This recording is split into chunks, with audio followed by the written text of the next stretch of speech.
I think children, anyone who knows children, know them to be extremely proud of what they do. You know, you can ask a kid, you know, well, what do you do? Well, I write well, or I'm good at painting, or whatever it is. I'm good at soccer. I'm good at sports.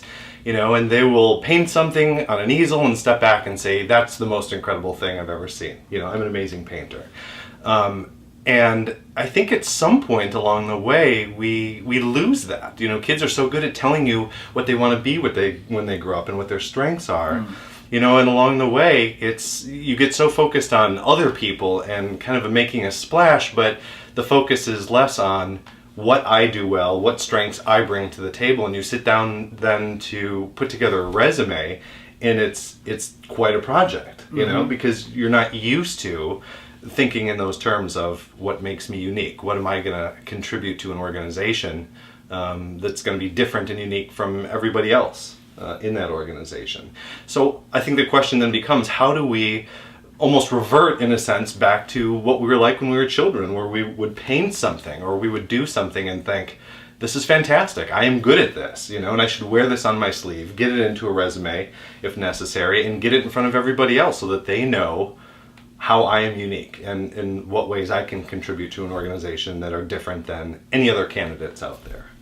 Yeah, I think you're right, and we hear a lot of things out there. You know, people say, "What would you do if money were no object?" Or, one question that I love to ask people that I'm working with is, you know, in your past, when have you felt most alive? When has kind of time seemed to just flow by? And let's not worry about whether it was productive. Let's not worry about were you getting paid for it, but just when did you feel most alive? And so I think you're absolutely right. All these things lead us back to growing up. What were those experiences where we felt like we were in our zone? And that's really important to do, because as kids, we don't think about productivity. We don't think about, well, can this pay the mortgage? We're just doing what we're just naturally meant to do.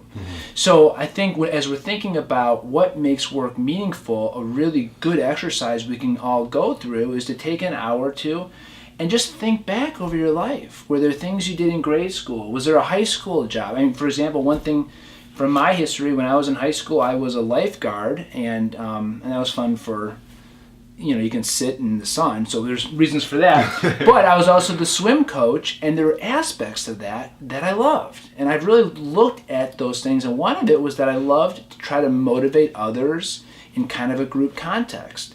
So that's something that I try to do as an adult, because I feel alive when I do stuff like that. But that goes all the way back to high school.